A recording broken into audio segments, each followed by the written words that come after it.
warm-up, same as we always warm up with this half guard series, with retention, okay? Always know that if something is going wrong, before letting your opponent essentially capitalize on those mistakes, work to retain back to open guard, okay? So we're here, half guard, no shield, with survival posture. Arm is tight to my lower stomach, elbow is tight to my top hip. We don't want that getting across the center line. It's going to be used against us with weight and pressure. So we stay here, okay? Now, I'm staying on my side at all times. Never want to be flat, and I want to be blocking and protecting this far arm from grabbing my head in any way. If it's getting too close, we can grab our head here. This is full survival posture. But I don't want to immediately go to here. I want that arm to stay away as far from my head as possible. So even though he's tight and down low, I'm still pushing this away, okay? He's gonna be trying to pummel, give me trouble here. If it's ever giving me trouble, I go back to that. Anytime I see that it goes back away, I get my hands on that bicep, elbow pit, forearm, wrist, okay? Now I need to create some space to get my knee into Joel's near side hip, okay? If you can pummel that immediately, great. If not, create a little bit of space, get that knee into the pocket of his hips. We're hamstring curling with our bottom leg, which is our control leg, pushing with the essentially the knee shield into the hip here. I don't want to stay curled up, okay? I want to start to extend away. Now that I've extended away enough, I can start to get my top arm frame in place. This is not a good frame because he's going to be pushing down low and staying tight. I want to get this elbow between his neck. In between his neck and his shoulder here, okay? Now I continue to use all these frames to create some space until I get enough space to get my foot into that far hip. If he's continuing to push forward and I can't get that foot into that hip, what I'm gonna do is I'm gonna use a near side butterfly hook, okay? So I'm replacing my knee with my shin. I'm gonna start to kick away with my foot and my shin, and now that gives me the space to get that foot in the near side hip, okay? I personally like to have both feet into the hips to get full guard retention here, okay? I would consider this as a retained guard, okay? And as you see during the process, depending on how committed they stayed with staying connected to you, you can use this to your advantage. Worst case, he's backing out, and we're coming to more of a neutral guard position. One more time. Here, put weight on me. You there? Or continue pressuring forward. I can't get that foot to here, okay? So retain out to full open guard, all right? Do that and switch after each repetition, okay? Try to get both sides as well. Try not to be so dominant on one side and not getting any repetitions on the weak side, okay? Good? On three, 1, 2, 3. Low underhook before, we're still going to start with the standard underhook, okay? Again, we do not want to stay here. We're either going high or we're going low, okay? I recommend going low first because that's going to be able to achieve one of our core goals here, which is disrupting their base. When their knees are parallel here, Joel can easily frame with this outside arm on my neck and start to pummel his own underhook in. He can easily wrap my head and start to use that as submission threat and pass. Okay, there's a lot, even if I'm really tight with my head here, I still don't recommend staying with the standard underhook, okay? So we're gonna go low underhook first. Hand or elbow comes off the mat and we get a scoop grip with this bottom arm, okay? Now my head stays nice and tight here, otherwise we're gonna cross face the crap out of you.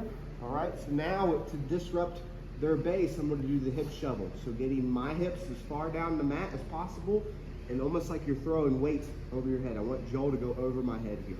So let's scoot down the mat, like this, okay? Of course, we have our whole low underhook series, but now we're gonna be working coming from this position up to a high underhook, okay? The way that we're gonna use that is we're gonna use our movement leg. I got control leg, movement leg. My movement leg is gonna go onto his calf, okay? The reason being is if Joel steps up this leg, that can start to give me some trouble. Step up the knee. There you go. Like bring it to this far. Yeah, like almost like he's stepping in to like a 3/4 knot. Okay, try to do that now. Yep, so you stay connected. So exaggerate with how much pressure that you're pushing down on this leg. And now I'm gonna use that to kind of drive myself up Joel's body. So now I'm gonna start to extend away a little bit and switch to a body lock grip, okay? Anytime that I feel Joel posturing up and pushing on me, I'm gonna pull him back. So I'm gonna fall on my back and pull him on top of me. And every time that his hands go to the mat, I'm gonna start to climb up his body even more, like you're climbing a rope. And my job is to work up to a high underhooks, which is gable grip on the far side of the neck, okay? So our core goals here is maintaining chest-to-chest contact, disrupting his base as much as possible, and keeping his hands to the mat, okay? So again, from the low underhook, hip shovel, calf stomp, now start climbing up the body. If you're able to keep his hands on the mat at all times, that is perfect. That's exactly what we want. If he starts to posture up, immediately pulling him back on top of us and looking to climb his body here. You see, I worked from low underhook to standard underhook to high underhook here. And now we're in a high underhook half guard variation. I still have my foot on the calf the whole time, okay? Now, from here, we're going to start working with the view mix, okay? But essentially, we're working up to a high underhook this round. So start with the foot on the calf. Your job is to get to the high underhook. Joel's job is to create disconnection between my chest and his chest. So see, if he's able to posture up, push me away, and I lose the underhook, that's a win for him. If I get to the high underhook, that's a win for me. Okay? Make sense? That's our goal. And to keep their hands on the mat as much as possible throughout this whole time. If you see a hand coming off of the mat, pull them back on top of you, okay? All right? Anything that gets those hands on the mat, because if they're not on you, that allows you to progress, okay? If hands are on you, it's going to make things a lot more difficult for you, okay? So I'm pushing off this calf here, trying to get on the inside bicep tie over here, and that allows me to get to this high underhook half guard position, okay? What's beautiful about this position here, and why I like to work from half guard first before transitioning butterfly guard, is because look how far away his knee and his elbow are. His base is severely disrupted, and I want to keep this, okay? So what I'm going to use is I essentially want to keep that space as much as possible, all right? Now, if Joel pressures into me here, which it's a common reaction to try to flatten me out, this is where I can generate sweeps from this position, okay? First thing I'm going to do is essentially a knee lever. So my feet are going to come close together on the outside of his knees. I'll lift my hips and I'll start to rotate my knees and my hips. And I end up in a top, either 3/4 mount or half guard position, okay? But that requires Joel to pressure back into me, okay? So if his weight stays on this side, as you see, that's not going to work, okay? So here's where I'm going to transition to the butterfly guard variation, where I scoop my hips away, so I still have that foot onto the calf. I scoop my hips away, and now I get this butterfly hook in place. I'm talking to you guys with space, but my head's going to stay tight here at all times. Most of the time, the weights would be off to your right, so you essentially sweep them towards the direction where their weight is, okay? So from here, first thing, I'm going to sweep him to the right. The way I'm going to do that is I'm going to push this leg off of the mat, start to lift with this hook, and I want to invert my bottom knee. Okay, that's the most important detail with all butterfly sweeps, sumigashis, is inverting this bottom knee, okay? So that even if he steps up with this outside leg while I'm trying to sweep, as soon as that knee inverts, he gets swept, okay? Because look where his hips are, right? When I'm on my hip, he can stand up. I'm sorry, step up. Something. So even though I'm lifted, it's not working. Step up. Yeah. But soon as I invert that knee, that's when I'm able to do that. Okay? But during that process, he can start to push back into me. Okay? And if he pushes back into me, that's when we can start to sweep in this direction. Okay? So you have any direction to sweep them, okay? Essentially where they drive is the direction that you're going to do that sweep, okay? So start from the beginning. I'm here, high underhook and a half guard. If I feel him pressuring into me, I can do the knee levers. Or if I feel like there's a lot of weight on top of me, I can easily do that. But if this weight is over here to the side, I can't do that. So now I'm scooting my hips away and getting that butterfly hook in place, all right? And this does happen sometimes because their knee and elbow are so far away that they essentially are dead weight to your side, you can essentially do a duck under from here, okay? So if you feel like duck under is an option, go for it. Okay, but most of the time they're going to step up with that outside leg and try to build base, and that's when we look to sweep. If they step up on that leg and we're having trouble, you can even kick out that far leg, okay? Anything that disrupts their base, I want you guys to experiment with, okay? I just want you guys to have their knees and their elbows as far apart as possible and hands on the mat at all times, okay? So start with high underhook from the half guard. I want you to win top chest to chest positioning, get chest to back positioning, okay? Person on top, you're trying to disconnect from your person on bottom. Does that make sense? Everybody good? If you need repetitions with that, you can do a couple repetitions at first, but after that, I want you guys to have live repetitions. People that were here Tuesday, I want you to immediately start with resistance, okay? Good. Let's do it on 3. 1, 2, 3. It's kind of right when you're getting into the position, okay? Or if you feel like they're really pressuring into you, right? So build the proprioception of where your partner is, right? If I'm here, I'm not doing any sweeps towards this direction, okay? Without using a lot of muscle. So everything's going to go towards the right.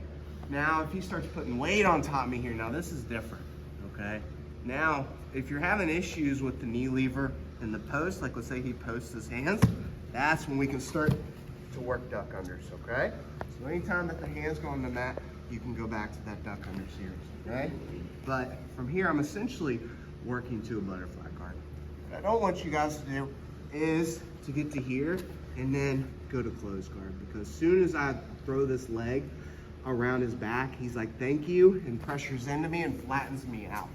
Okay, so from here, he's got a lot of things that he can do, all right?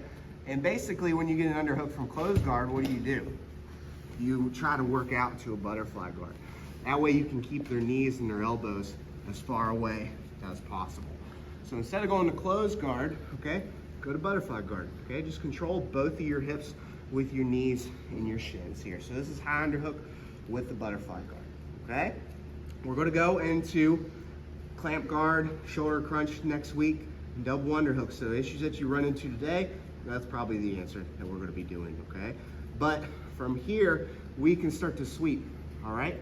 Now, if you see Joel's kind of hunkered down here, it might be hard to lift him, all right? We need to use the ability to create momentum, okay? And we're gonna use that with forward shifts, okay? So if you feel like someone's kind of loaded on you and you can't really sweep them, bring your knees to your chest here, and then kick them away and sit up with them, okay?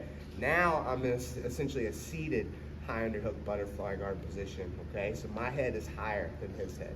Now I'm gonna start to generate the sweep. So I'm going to my shoulder, I'm taking my grip with me, and as you see, that's kind of tucking his head underneath. And now I'm gonna use the momentum that I just gained from sitting forward to get to that bottom knee. We're always inverting this knee. If you're trying to sweep people like this, you'll never sweep someone with any experience, okay? So here, this is what we want. Now we essentially push, push, push until we come to a top chest to chest position.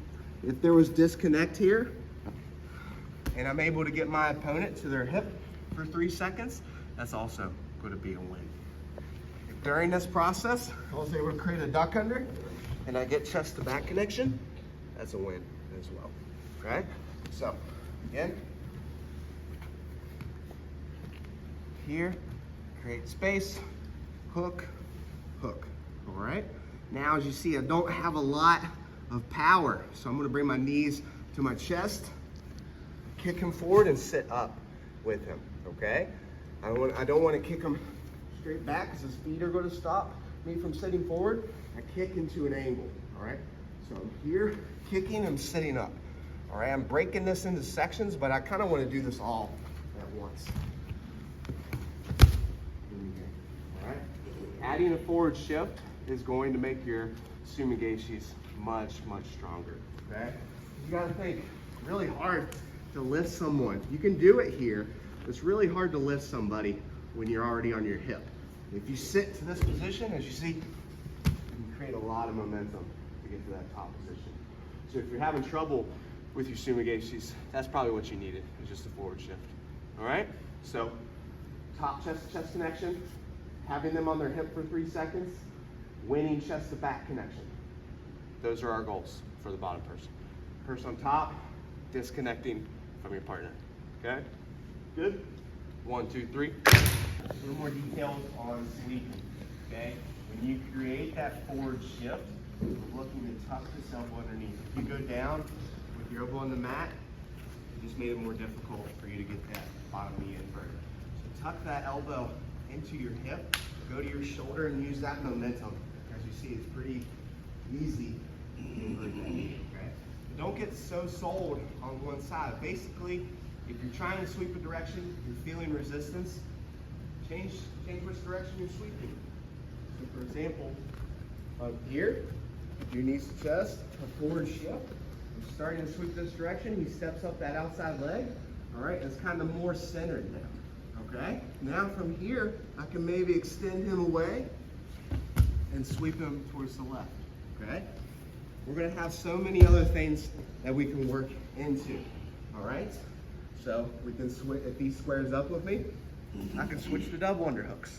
And from here, I'm looking to just kick legs out as much as possible, and then we can go back to high underhooks, okay? If they're staying like hunkered down on this side, try the forward shift, it's not working, it's like, that's okay. I'm just gonna extend the arm out here, and we get in this position. Then they try to flatten us out, and that's when other sweeps can open up, okay? So essentially, if you're having trouble, don't continue to try to muscle it. Think of how you can change the direction that you want to go, okay? Another issue that I'm seeing is kind of like Pesacatami wraps.